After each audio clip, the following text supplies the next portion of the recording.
Udoka Sopra's POV. Perched in my office, I could hear wingbeats and subtle chanting from outside the wall. It was Laris, my attendant. The vines pulled themselves back and he flew in, landing on the perch opposite of mine. At the moment, I was eating, but knew he would be stopping by with an update on Lady Suma and Sir Jake, who had recently come back to the city from their tour in the army. Grand Duke Sopra, I have a report, Laris said. He was new and was still overly formal with me. I'd told him to just call me Sir Sopra, but he was uncomfortable with that. Even though he was a noble as well, he was of a much lower station and doubted himself too much.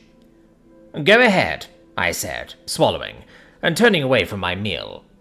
It was a special treat today too, the first meat I'd had in months. Lady Suma and Sir Jake have spent the last 2 days going around town. So far, they've... He stopped himself, catching his contraction. They have visited a few people. Jake has seen 2 named peasants, 1 blacksmith, Seeley, and 1 researcher, Selakar. What kind of research? Recently she began studying the effects of inversion mana on runes. Jake was likely there to sell more to her. However, she put in a request today to change her topic of study to a new runic language.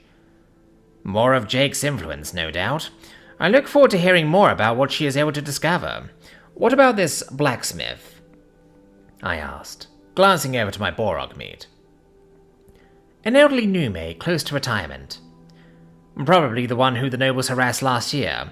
He was the Nume who made Jake's weapons, if I remember right. It seems he brought his weapons to the blacksmith for repairs. And what of Suma? She visited her parent, nothing abnormal there.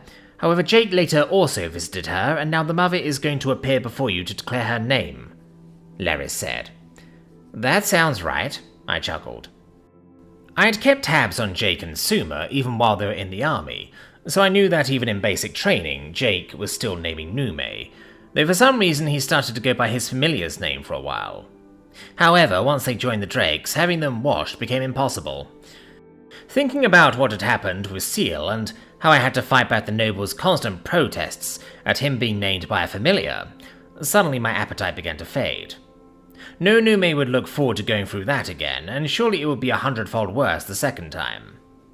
Nobles love to do 2 things, wine and preen.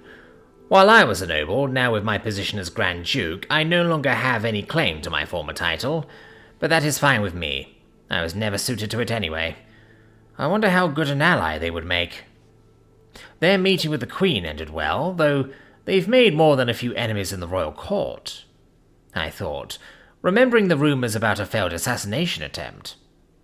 They have few friends here, but having the Queen on their side, and thus on mine, would be immensely useful.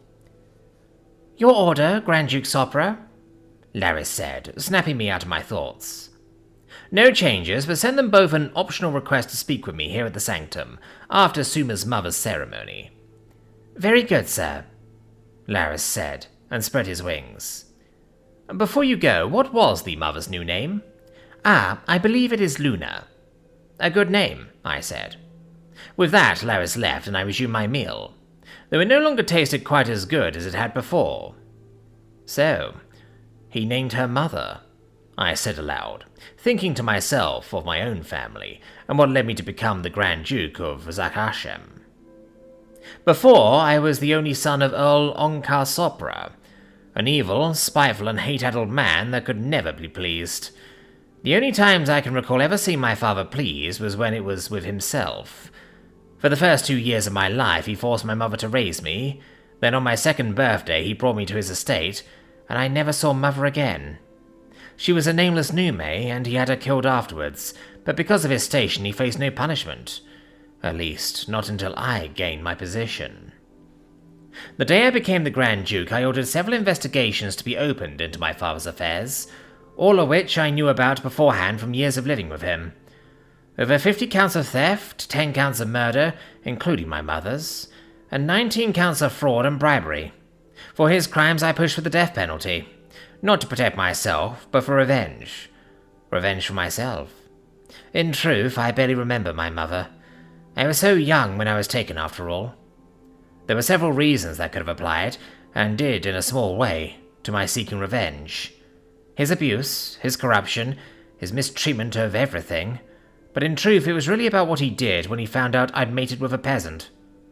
He said he was protecting me from making the same mistake as he did. He told me to be grateful because if the other nobles had found out, they would have ridiculed me, or shunned me.